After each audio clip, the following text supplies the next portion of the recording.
나타나시기 때문이라고 생각합니다. 이 자리에 참석하신 우리 순장님들을 정말 사랑하고 축복합니다.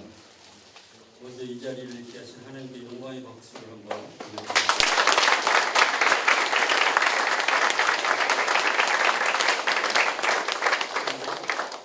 특별히 이 평일날 저녁에 완치방에서도 이렇게 달려오신 우리 동역자분들이 계십니다.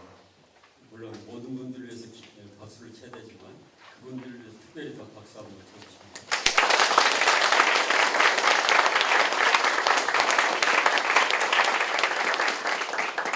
정현종 시인의 그 박문객이라는 시를 여러분들 너무나 잘 아실 거라고 생각합니다.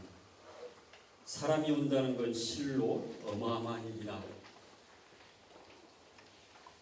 그는 그의 과거와 현재와 그리고 그의 미래가 함께 오기 때문이다. 한 사람의 일생이 오기 때문이다. 이런 내용들을 있는데요. 좌우에 있는 우리 순장님들을 향해서 이렇게 인사를 다시 한번 했으면 좋겠습니다. 순장님이 오신 것은 어마어마한 일입니다.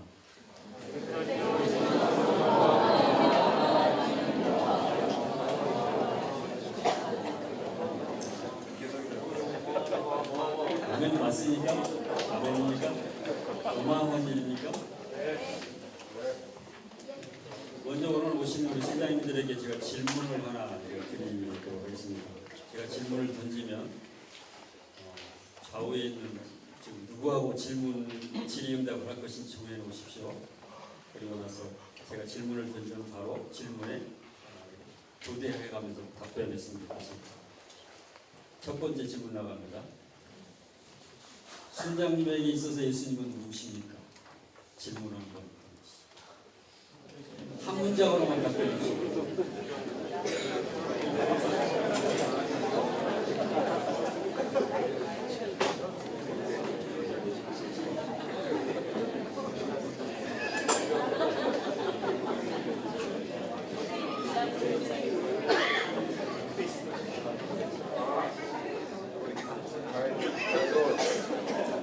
거의 순장님 정도 되면 거의 공통된 답변이 다 나왔을 거라고 생각합니다. 두 번째 질문 나갑니다. 삶의 현장에서 사람들은 순장님을 어떻게 평가를 합니까? 한번 질문을 해주시죠.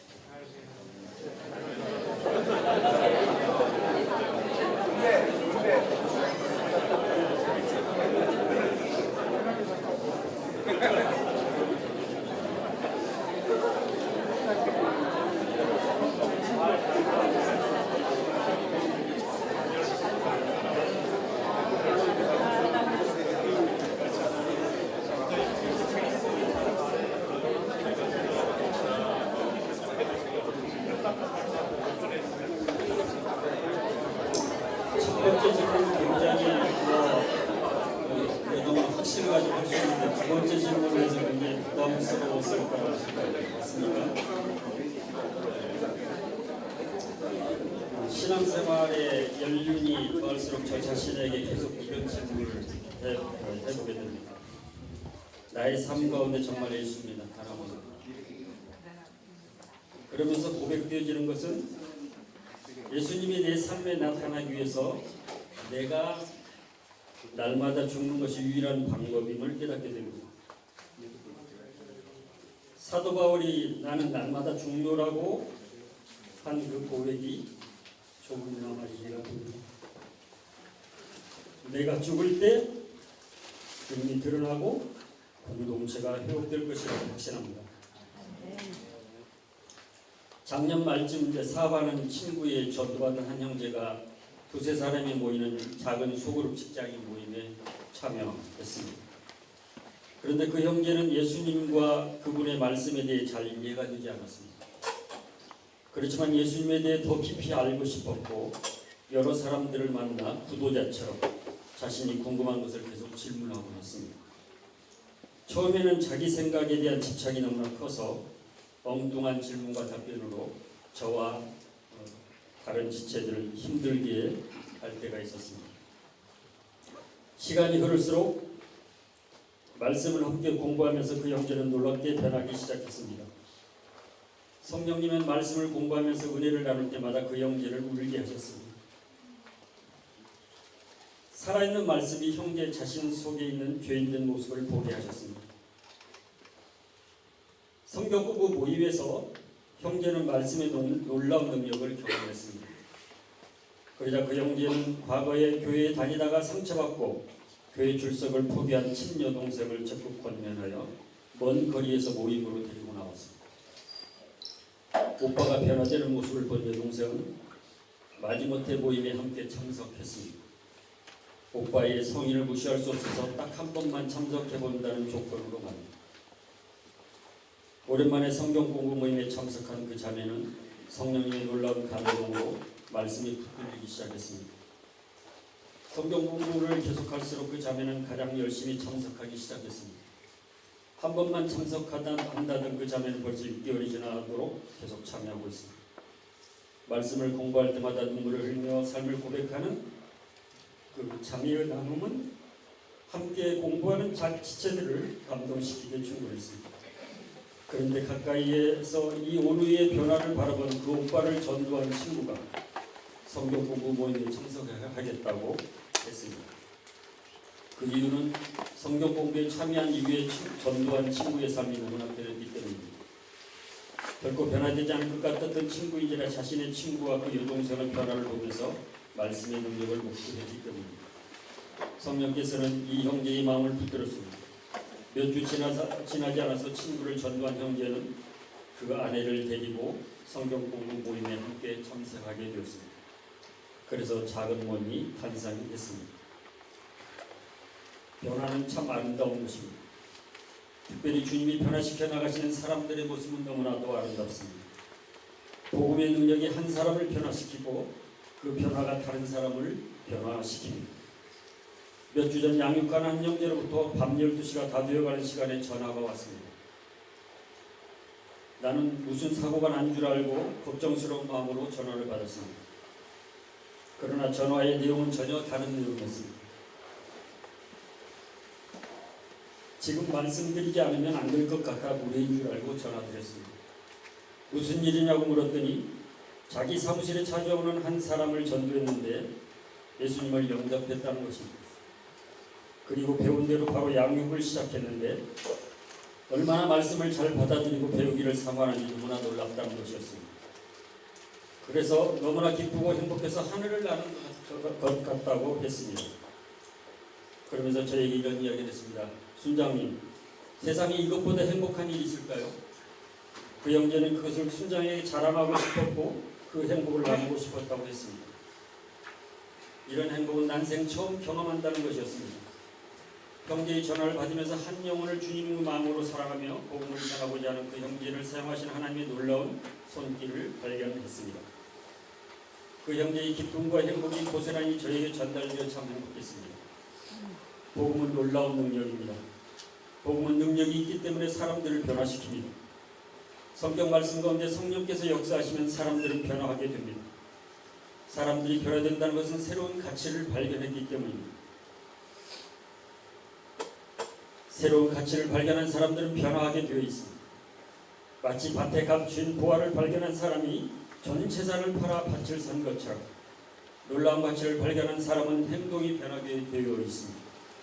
변할 것 같지 않던 사람들이 말씀을 통해 변화되는 것을 보면서 그 속에 계시는 그리스도를 보게 됩니다. 그들의 삶에 그리스도가 나타남을 보게 됩니다. 사람으로서는 할 수 없고 오직 주님만이 하실 수 있는 일이기에 그들의 변화를 통해 그들 안에 살아계신 그리스도를 보게 됩니다. 오늘 본문 요한복음 14장 21절 앞부분에는 예수님께서 나의 계명을 가지고 지키는 자라야 나를 사랑하는 자니라고 말씀합니다. 나의 계명이 무엇입니까? 예수님은 본문 앞장인 13장 34절 35절에서 계명에 대해서 구체적으로 정리해 주십니다. 새 계명을 너희에게 주노니 서로 사랑하라. 내가 너희를 사랑한 것 같이 너희도 서로 사랑하라. 너희가 서로 사랑하면 이로써 모든 사람이 너희가 내 제자인 줄을 알리라. 서로 사랑해야 할 이유는 하나님이 먼저 우리를 사랑하셨다는 것입니다. 주님은 우리를 사랑하셔서 우리를 위해 목숨까지 버리셨기에 우리들에게 서로 사랑하라고 명령하실 충분한 자격이 있으십니다. 그 명령에 순종할 때 우리 사람들은 우리를 그리스도의 제자로 부를 것이라고 말씀하십니다. 서로 사랑하는 우리 안에 그리스도가 나타나 우리가 그리스도의 제자라는 호칭을 듣게 된다는 것입니다. 이 시대가 세상과 대화성을 잃어버리고 영적으로 어려워지는 이유는 우리의 교만 때문에 주님의 마음으로 서로 사랑하지 않기 때문입니다. 주님은 실패와 절망 속에서 살아가는 한 여인을 위하여 사마리아 땅에 우물가로 찾아가셨습니다. 주님은 매국노로 불리며 소외 속에서 살던 키 작은 삭개오를 찾아가셔서 구원을 선포하셨습니다. 주님은 명절날 건강한 사람들끼리만 명절을 즐기고 있는 가운데 그 시간에 병자들이 우글거리는 베데스다 연못으로 친히 찾아가셨습니다. 잃어버린 한 영혼을 회복시키기 위하여 항상 찾아가셨습니다. 그리고 그들을 회복시켜 주셨습니다. 많은 사람들이 오늘 시대가 어렵고 직장 환경이 어려워서 전도도 안 되고 양육도 안 된다고 이야기합니다.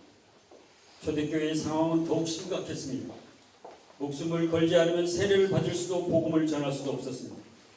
초대교회의 그리스도인들은 믿는다는 이유로, 복음을 전한다는 이유로 언제 죽음을 맞이할지 모르는 절박함 속에서도 복음을 전하는 일에 목숨을 걸었습니다.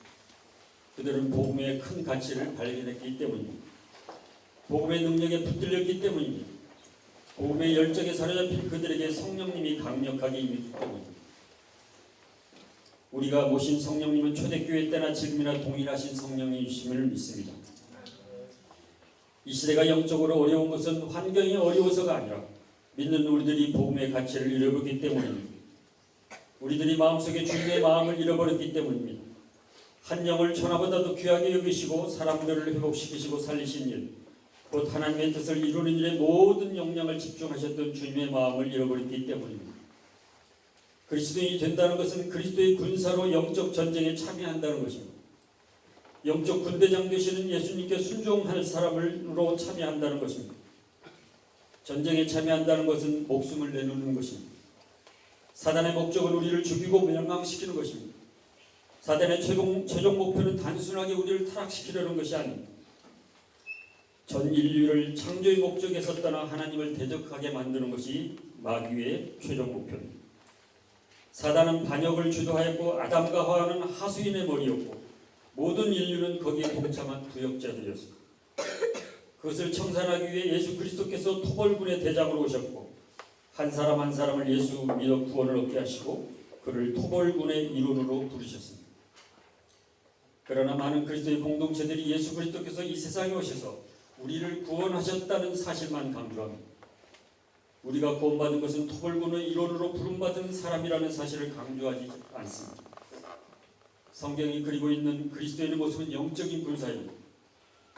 다 함께 디모데후서 2장 3, 4절 같이 읽도록 하겠습니다. 시작. 너는 그리스도의 좋은 동사와 함께 원하노라.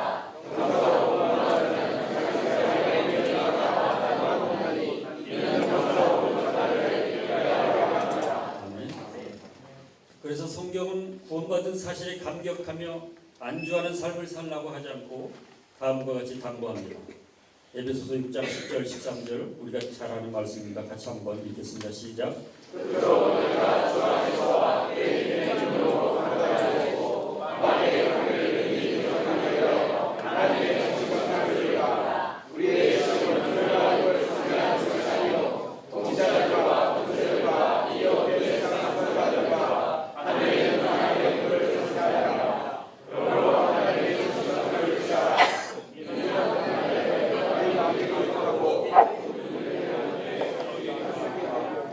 우리는 어느덧 달콤한 기독교, 유약한 기독교, 자기 만족적 기독교, 인본주의적 기독교에 익숙해져 가고 있습니다. 그러나 그것은 진짜 기독교가 아닙니다. 군사라고 부름을 받았으나 영적 전쟁터로 달려나가 싸우기 싫어하는 우리의 이기심이 만들어낸 변질된 기독교라고 생각합니다. 구원은 그 자체가 소명입니다. 하나님의 나라의 군사가 된 우리에게 영혼을 죽이고 멸망시키려는 사단의 반란군을 괴멸시켜야 할 소명이 구원과 함께 우리에게 주어졌다고 믿습니다. 기원전 327년 늦은 봄 알렉산더 대왕이 페르시아를 정복할 후에 인도로 진격할 때의 일이라고 합니다. 행군을 시작하였으나 그의 부대는 생각처럼 용맹스럽게 전진하지 못했다고 합니다. 왜 이렇게 전진하지 못했는지를 고민하던 알렉산더 대왕의 눈에는 수많은 전리품이 무게 실린 수레들이 눈에 들어왔습니다. 그날 새벽 알렉산더 대왕은 자신과 측근들의 짐수레를 불살라버렸습니다. 그리고 그를 따르는 마케도니아 군사들을 향하여 외쳤습니다. 이 노획물들로 인해 우리가 힘없이 행군하는 것이다. 전투에 집중하지 못하게 하는 모든 탐욕을 버리고 나와 함께 하고자 하는 자는 자신의 수레를 불태워 명목상의 그리스도인으로 살려고 예수 그리스도께서 이 세상에 내려와 십자가에 못 박혀 죽으신 것이 아닙니다. 우리를 구원하실 때 우리를 통해 성취해 되실 하나님의 나라의 위대한 승리를 기대하셨습니다. 전쟁에 대해서 잘 안다고 해서 전사의 삶을 사는 것이 아닙니다. 군인이 어떤 존재인지를 잘 아는 것과 군인으로서의 삶을 살아가는 것은 완전히 다른 것입니다. 그리스도인이 누군지 아는 것만으로 영적 전쟁에서 결코 승리할 수 없습니다. 실제로 그리스도인답게 살아가야 합니다. 그리스도인답게 산다는 것은 그리스도의 말씀에 순종하는 것입니다. 그런데 주님을 사랑하고 신뢰하지 않는 사람은 전적으로 순종할 수 없습니다. 그러나 순종할 때 놀라운 일이 나타납니다. 하나님의 역사는 순종하는 시간부터 시작됩니다. 순종은 고통을 수반합니다. 순종의 길은 좁은 길입니다. 그렇지만 주님의 말씀을 지키는 자, 즉 순종하는 자에게 자신을 나타나시겠다고 약속하십니다. 우리의 삶 가운데 그리스도가 나타나지 않는 이유가 뭐라고 생각하십니까? 그분의 말씀에 절대적으로 순종하지 않기 때문입니다. 세상 속에서 그리스도인과 그리스도의 공동체가 대화성을 상실하고 영향력을 잃어버리는 이유가 뭐라고 생각하십니까? 주님께서 복음을 전하라고 하면 복음을 전하고 믿으라고 하면 믿음으로 살고 사랑하라고 하면 사랑할 때 그 순종을 통해서 주님은 놀랍게 자신을 나타내십니다. 그때 사람들은 주님의 말씀에 순종하는 삶을 사는 여러분들을 통해서 그리스도를 봅니다. 그때서야 비로소 우리들을 그리스도인이라고 제자라고 부르게 될 것입니다. 추석 전의 일입니다. 개인 사업장의 거래처 사람들과 회원들을 일일이 방문하며 자그마한 추석 선물과 더불어 그동안의 감사를 표했습니다. 2,000km가 넘는 거리를 운전하면서 이른 새벽부터 거의 2주간을 뛰어다녔습니다. 주변에서는 그냥 택배로 붙이면 되지 왜 사서 고생을 하느냐고 했습니다. 새벽부터 우리 농수산물 시장을 4번이나 다녀왔고 쇼핑몰 물품 재고가 많지 않아 5곳이나 방문하며 선물을 준비해야 했습니다. 제가 방문하는 거래처와 회원들에게 최선을 다해 감사를 표하고 싶었습니다. 조그마한 감사의 글도 예쁘게 만들어서 선물에 붙였습니다. 특별히 회원들 대부분이 외국인, 특별히 조선족, 러시아, 우즈벡, 카자흐스탄, 탈북동포 이런 사람들이었기 때문에 그들을 직접 만나 진정으로 따뜻한 감사를 표해야 할 충분한 이유가 있었습니다. 모든 사람을 대할 때 죽게 하듯 해야 한다는 이유 외에는 없었습니다. 힘들게 살아가는 그들도 주님이 사랑하는 사람들, 존중받아야 할 사람들이기 때문이었습니다. 삶의 현장의 삶이 그리스도를 나타낸 삶이 되어야 한다는 것 외에는 다른 이유가 없었습니다. 그런 바쁜 상황 속에서도 양육 대상자들과의 저녁 만남은 너무나 풍성했습니다. 주님께서 방전 상태로 내버려 두시지 않으시고 놀랍게 채워주시는 경험을 했습니다. 편안한 방법을 택하지 않고 좁은 길을 택한 것이 힘들었지만 참 행복했습니다. 직장은 배우, 개인 사업을 하다 보니 불이한 방법으로 일을 취할 수 있는 거래의 유혹, 탈세의 유혹, 약자들의 것을 속여 이득을 취할 수 있는 유혹 등이 많이 있지만 그리스도인에게 그런 유혹과 타협하지 않으므로 별난 사람으로 여겨질 때가 많이 있습니다. 그러나 하나님 앞에 서 있는 심정으로 그 유혹들을 돌파할 수 있음을 감사하게 됩니다. 우리가 특별해서 그렇게 살아야 하는 것이 아니라 그리스도의 제자의 삶이 그래야 하기 때문에 그렇게 살 수밖에 없음을 감사하게 됩니다. BBB를 잘하는 교회 영적 지도자들을 자주 만나서 대화하다 보면 BBB가 얼마나 귀한 공동체인지 느끼게 됩니다. 그분들은 이구동성으로 BBB가 잘 되어야 한다고 말씀합니다. 우리 지체들 한 분 한 분이 얼마나 존귀한 존재인지 깨닫게 됩니다. 우리들 마음속에는 하나님이 주신 아름다운 비전이 있기 때문에 함께 할 수 있는 것만으로 참 감사하다는 생각을 하게 됩니다. 옆에만 있어도 서로에게 힘이 됩니다. 그리스도를 나타내기 위해 그분의 말씀에 적극적으로 순종하려고 힘쓰는 여러분들을 통해서 하나님은 놀라운 기적을 이루어 가실 것이라고 확신합니다. 하나님은 우리 모두가 가장 행복한 삶을 선물로 주셨습니다. 그 행복은 하늘로부터 오는 행복입니다. 그 그 행복을 나누기 위해 말씀에 순종하는 삶을 살 수 있게 되기를 바랍니다. 나는 죽고 말씀에 순종함으로 그리스도가 나타내는 삶이 되기를 바랍니다. 갈라디아서 2장 20절 우리가 잘 아는 말씀을 같이 한번 읽겠습니다. 시작. 내가 그리스도와 함께 십자가에 못 박혔나니 그런 일 이전에 사는 것이 아니고 영생에 안에 그리스도께서 사시는 것이다. 이제까지 주와 함께 사는 것은 나를 사랑하사 은혜로 함께 사시는 것이니 하나님의 아들을 믿는 그 안에서 사는 것이다. 주님의 주재권 인정될 때 우리의 삶은 더 풍성해질 것을 확신합니다. 우리 각자의 삶의 현장에서 그리스도가 살아계심을 사람들이 느끼기에 충분한 삶을 살아냅시다. 좋은 길을 걸을 때 주님께서 함께 하실 것을 믿습니다. 그리고 그분은 그분의 뜻을 이루어 가실 것입니다. 이번 수련을 통해서 함께 찬양하며 기도하며 각자의 삶을 점검하고 복음의 능력으로 주변의 사람들을 주님의 마음으로 더욱 사랑하게 되기를 소원합니다. 주변 환경이 기죽지 않고 그리스도의 제자로서 그리스도를 나타내어 전도와 양육의 열매를 지속적으로 맺는 매력적인 제자의 삶을 살기를 기대합니다. 오늘의 약속의 말씀을 다시 한번 함께 읽겠습니다.